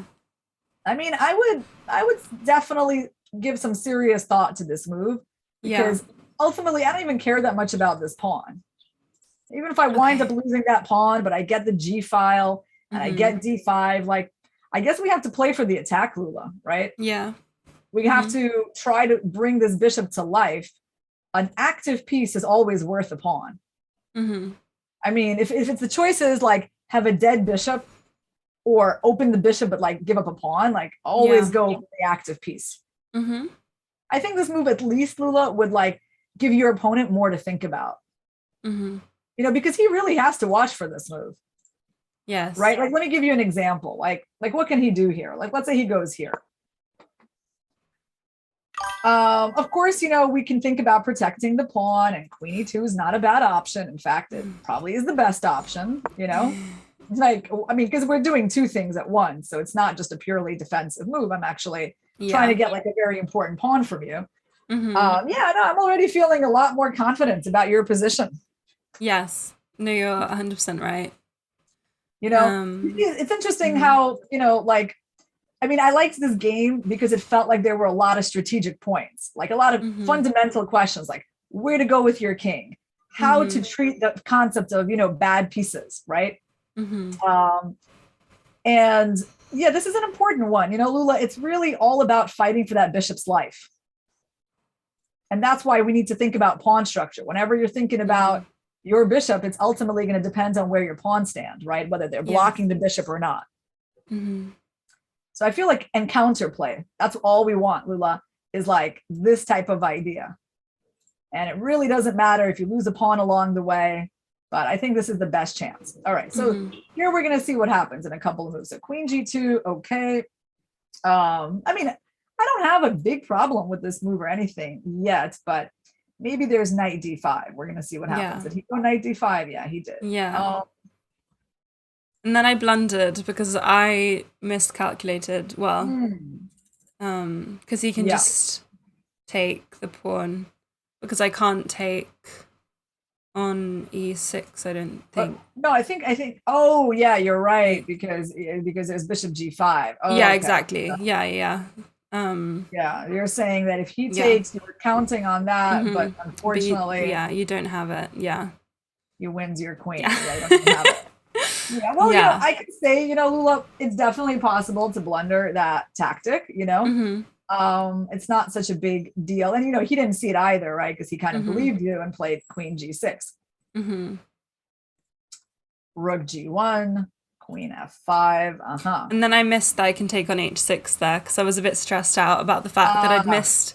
Yeah, I missed, because I'd missed knight takes e3 just a move before. I wasn't in the right frame of headspace. mind. Yeah, exactly. Yeah, that makes sense.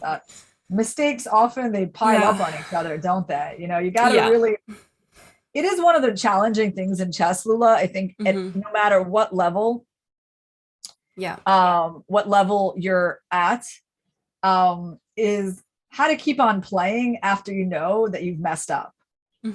Right? It is a challenge. I don't think there's like a perfect answer to that. Other than that, you just have to be aware that that's how like more mistakes happen, you know, like, and it will happen to everyone, like pretty much in almost every game. Like there will be a moment when you're like, I didn't play the best move, and you just gotta like clear that and like reset and just be like, yes, I didn't do it, but that's how chess is, you know, that's going to happen all the time. And I just got to keep going. Yes. Bishop g5. But I mean, yeah, so often, Lula, that's happened to me too. You realize you make a mistake, and even when your opponent doesn't take advantage of it, you're so unsettled by just that fact that you then like proceed to not play the best moves, right? Yeah, very common scenario in chess. Yeah, and here we are. Yeah, we have to, you know, reach it's a bad situation. Strategic failure, right? Yes. Yeah, this is where we're going to end, you know, because this is where I kind of wanted to get to. There was a moment, right? There was a moment where there could have been a battle, right? Yeah. And then somehow, you know, a few moves later, we drift into this position. And of course, I understand you didn't get here intentionally. Like, I know you had problems with your pawns, and you basically were thinking about how to defend them. And even like at this final moment, you know, you had two pawns hanging. I mean, it's not easy, right? I don't even pretend I have any answer here. But the point is that if we reached this position ultimately, it means that something has gone, you know, very wrong. Right? Yeah, of course. So, I guess the lesson here, Lula, is at a very driving part of our play is how to have good pieces. Yeah. Right. And this is why we start thinking about bishops like that, not now, but way earlier.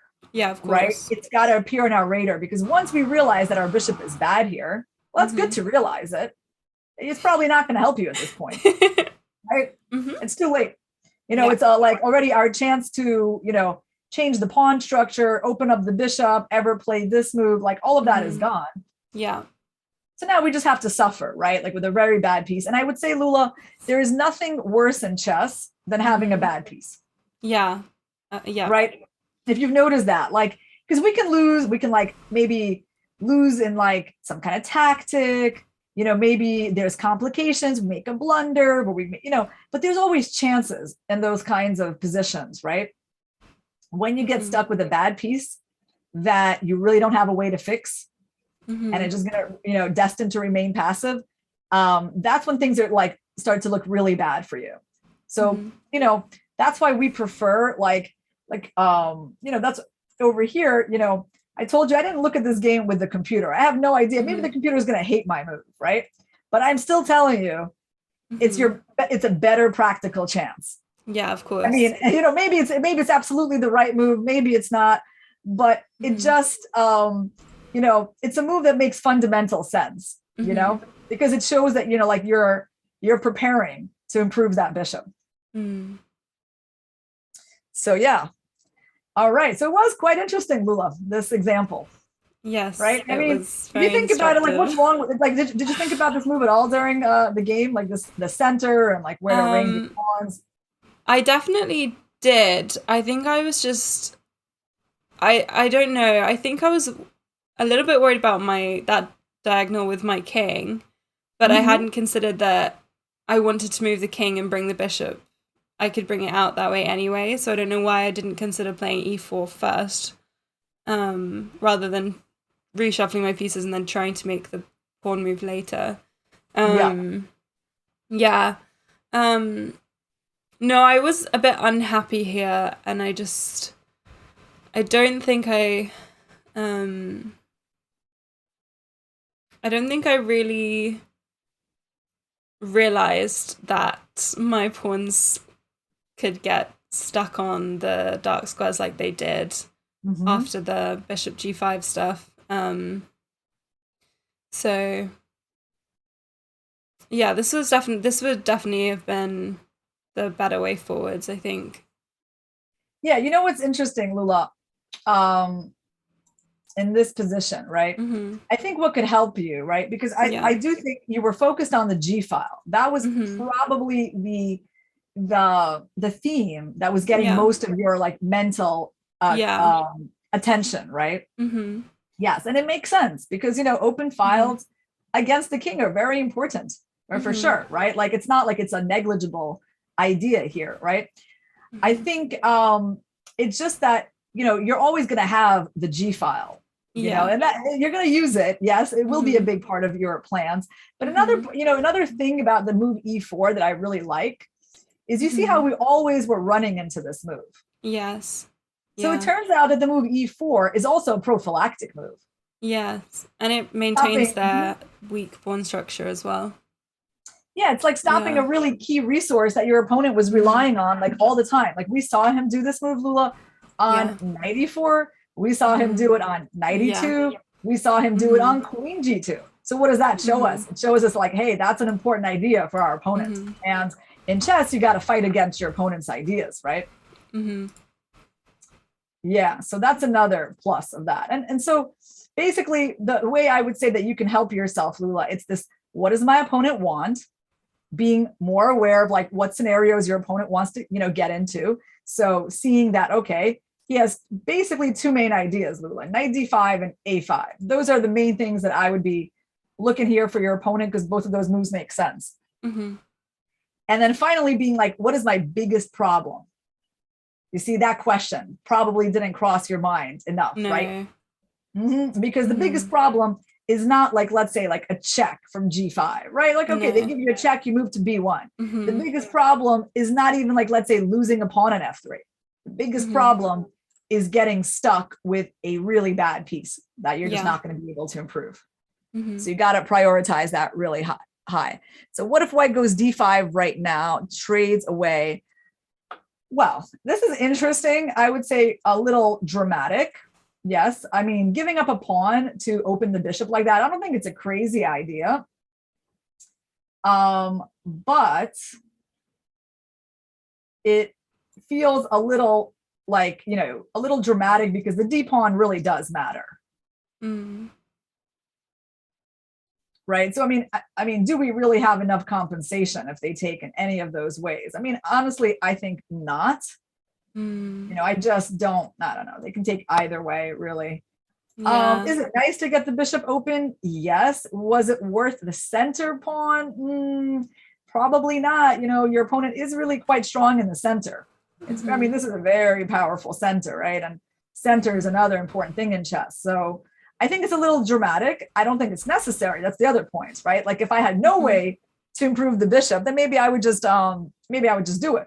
Right. But since I do think that we can get by with like less radical measures, like we don't have to do surgery here, we can just take a vitamin, you know, I would prefer that.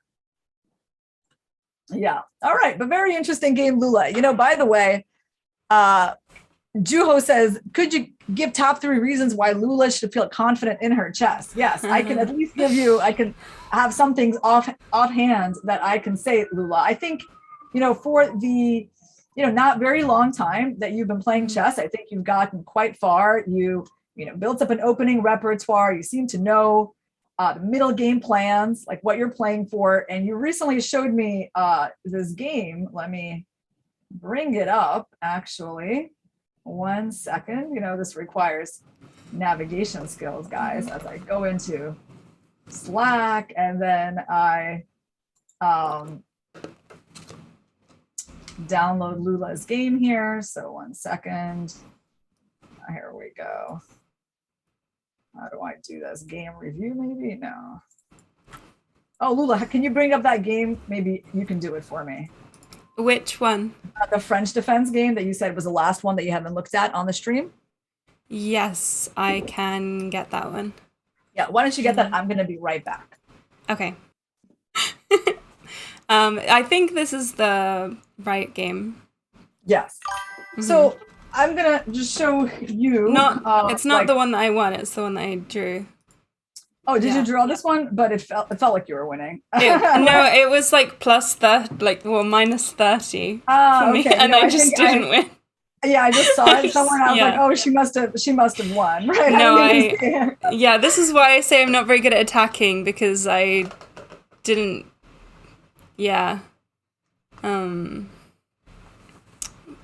So yeah, it was a French defense, right? Let's just see, like, okay, your opponent plays the exchange, which is, you know, kind of common at the, you know, not very top levels. It's obviously not a very challenging way to meet the French. And, you know, conceptually, the way I would explain it, Lula, is why is this move not so challenging? Well, you're trading off your space, right? So, I mean, you're trading off an E4 pawn for an E6 pawn, plus you're opening your opponent's bishop. So, of course, you know, this cannot really be the best way to play against the French defense, but okay. Yeah. There are lines where they also play with C4 that are a bit more interesting. So let's say I don't really know the French theory super well, but I think what you're doing is a very common plan.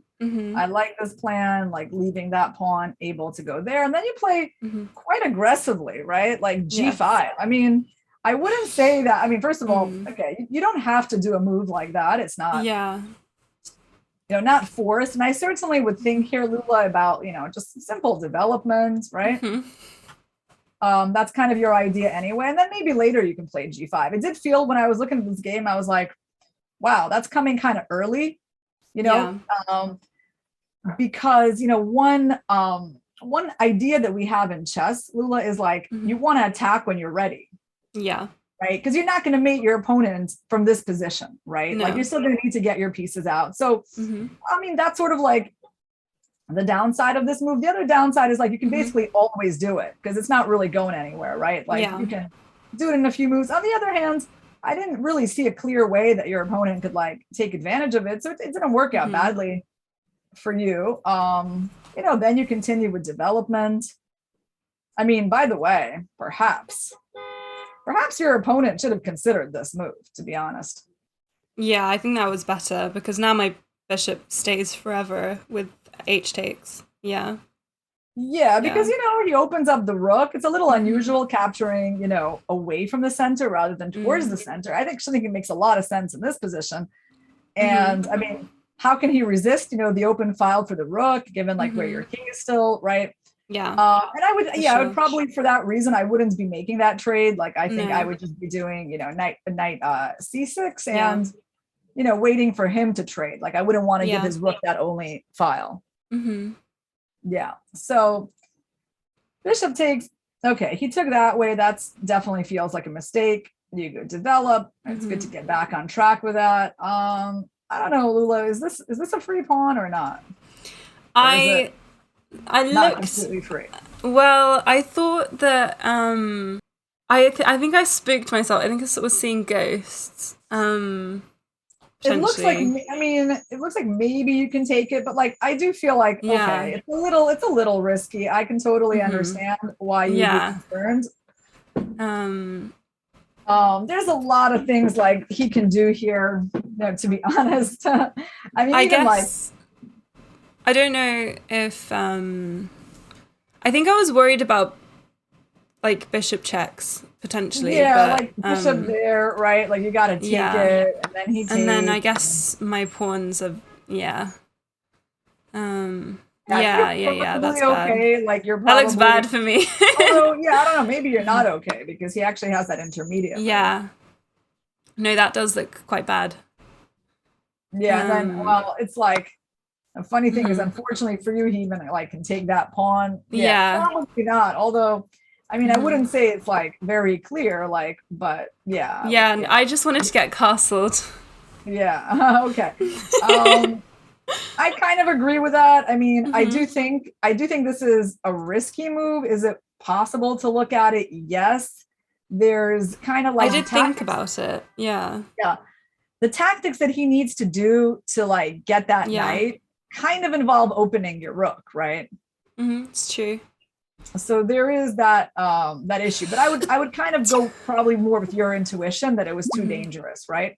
Yeah. And remember we said one thing, Lula, last time, opening is for development, right? It's not for grabbing material, even like a nice center pawn like this. So I think your instinct is going to serve you better than not, if you follow it again and you're just like, I'm going to develop. So I think that's better. He protects the pawn, you get castle, and then you go on your attack. So you see like good kind of transition from opening to middle game. Like you knew about this plan of castling queenside. Now, with the opposite sides castling, you're just like launching your attack. And, quite honestly, you're just better here with the black pieces, right? I mean, because you're way further along in the attack than your opponent is. So everything looking just wonderful. And I King B8, okay. I mean, sure, prophylactic move. I mean, it's not the only move, but definitely not a bad move, right? To get your king where there can't be any checks. Great square for the queen. Here I was expecting you to just mate your opponents. I thought that's how it ended. I was like, look at these open me too. lines. Me too. I really thought I was making my opponent too. All right, let's see how he survives this. All right, I would say this looks fine. I mean, maybe there's other moves. Of course there's other moves as well. Yeah, I did look at that one as well. I mean, I would say this move is probably just devastating, right? As you would expect. I mean, because there should be a lot of devastating moves here. Like, how does he even stop this? I mean, it's not like these moves really stop it. Like, you're just gonna, right. So, I mean, that's one thing, but I doubt that your move is like seriously changing the evaluation. So, okay. H3, doesn't that win? I think everything wins except what I did. Yeah, let's see what you did. H3, well, that's Okay. very good. Oh, okay, bishop F1. I mean, on G3, yeah, like just rook takes G3, right? Yeah. And then Yeah, I even was before- prepared to play rook takes, yeah, but they didn't play that. All right, so now, well, at this point, Lula, I would just say, remember, it's just, first of all, conviction, right? Like knowing how we stand is so important in chess. It's like, evaluation, right? It's like you play differently depending on whether you think that you're equal, a little better, a little worse, like totally winning. So it is really important to have that like high up in your mind, like how am I doing? So the evaluation here, even though you don't have like an eval bar in your brain, from Stockfish, but you kind of have your own eval bar, and it should be saying, "Oh, I'm just like totally winning. Like, where's the mate, right?" Yeah. So, and then just like look for it. So, okay, let's see what went wrong here. So you took, looks fine. Are there other moves? I mean, you can look at other moves, but I think this just looks really good. Okay, bishop takes. Knight f5. Okay, can't be bad. I mean, I know there's other moves, but like, this cannot be a bad move. It's just such a, bringing in new pieces cannot be bad. All right. And that can't be bad either. Are there other moves? Of course. I don't know. If you want, you can check out rook takes G2. Sure. Checks, captures, right? Kind of like then check, the king is open, here's a check. Okay, in the worst case, you win that rook. Looks pretty nice. There's no back rank checkmate. So I would just say, like, here, Lula, what you have is called as a free attack. Yeah. In the sense that like you don't even have to sacrifice to get this position. Usually you have to sacrifice like a piece, In our examples, we were sacrificing pieces to get positions like this. Here, you're so winning and you didn't have to give up anything for it. So of course, little material sacrifices like rook G2 should be like really uppermost in your mind. All right. Okay. Not my favorite. No. I just didn't know how to proceed. Checks, captures, threats. Look at stuff you can take, right? You got your knights, queen, everyone's attacking that square, very key square. So that's one, which you would like to look at. Of course, we have others. How about just making a checkmate threat? Like this. Okay, here's checkmate. Yeah. I didn't know what to do after king f1. Well. All right. If I want, I can set up this beautiful queen sack. That's kind of the nice way to do it, right? It's a bit prosaic, capturing the pawn, but why not? Yeah, that's what I think that I looked after. I think that's what Stockfish wanted, but I don't think I was going to find that. Yeah, you just have to like always pay attention to like what your pieces are doing, what they're attacking together. Like a square like that like three pieces are looking at, quite important. Now, this very simple move like that, destroying, the defender. Who is the opponent's main defender, right? It's the bishop and the knight. So take it. Do we have any doubt about how, how you're going to be doing in that position? Nope. Yeah. Right. If they're going to take with the king, okay. Is that serious? Like the king like that doesn't really survive, right? And that's a checkmate.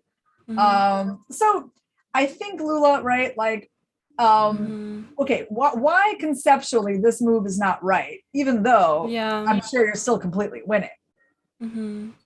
Conceptually, because it's like, well, what are we targeting with that move, Lula? Are we targeting the rook? Is the rook supposed to be, the target here? Are we trying to trade pieces when we're attacking, right? You see what I'm saying? Just focus on the king, right? Like the king is right there for you. Checks, captures, threats. Like, yeah, I understand you didn't want to go there because you probably saw there was like a block. Yeah, exactly.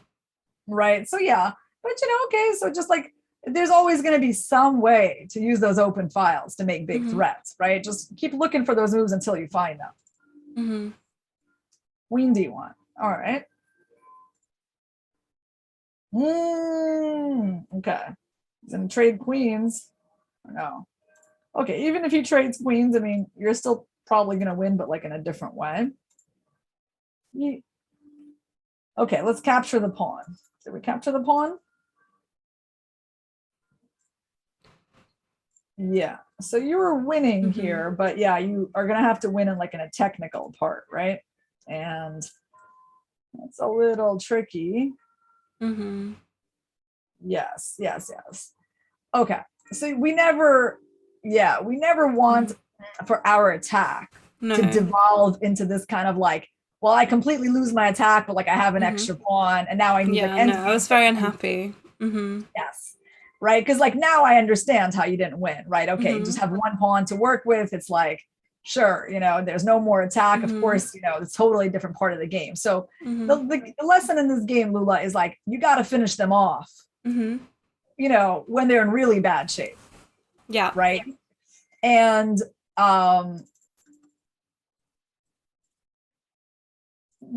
checks captures threats are like the simplest way to come up with those like powerful moves. Right. So, don't be afraid to sacrifice material when you're attacking. Like just have that conviction and then take the time, to work it out. Yeah. So I think, in terms of lessons from today, I do think that's an important one, that belief in your position. Right. And that belief is going to prevent you from ever like even thinking about this kind of move. Right. Because you'll just be like, but how's that serving me? Like, what exactly am I even trying to target here? Right. You just won't look at that. You'll look at other kinds of moves, whether it's sacrifices or checkmate threats or things like that, right? And you won't get sort of sidelined with moves like rook h3, which are not really going towards the ultimate goal of the position, right? And the other thing from your game that we got, I think that's an important lesson, is like really paying attention to the quality of the pieces as you're moving through the game. And trying to get like the slightest hint that things are going wrong for a piece, like you try to catch it early. It's like trying to catch, a disease early, right? Big difference catching it, stage 1 or, stage 4, right? It's like that, the earlier you start understanding like, oh, that piece could be a problem for me, the earlier you start treating it, and it's never going to develop into that full-fledged sick bishop on b2, right? Yes. Yeah, there's a joke in my channel that I always have bad bishops. Always. Yeah, that's something to, you kind of learn along the way. Yeah. I mean, I think it is like in a way a very simple idea, like try to keep your pieces good.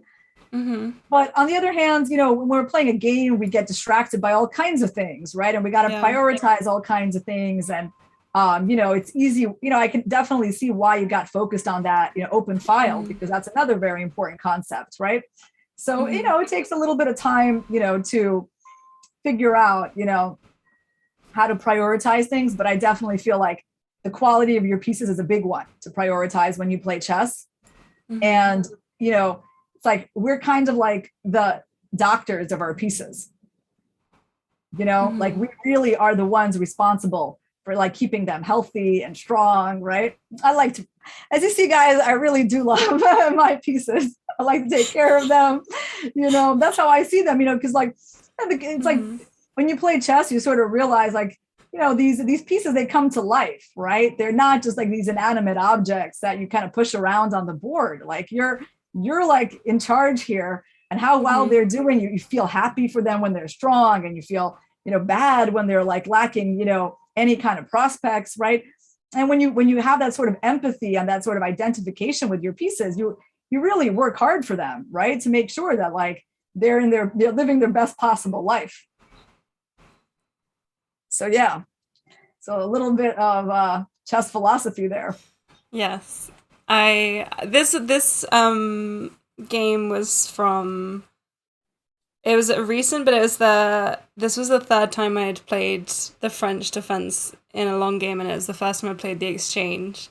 So I feel like it was a really instructive game for it.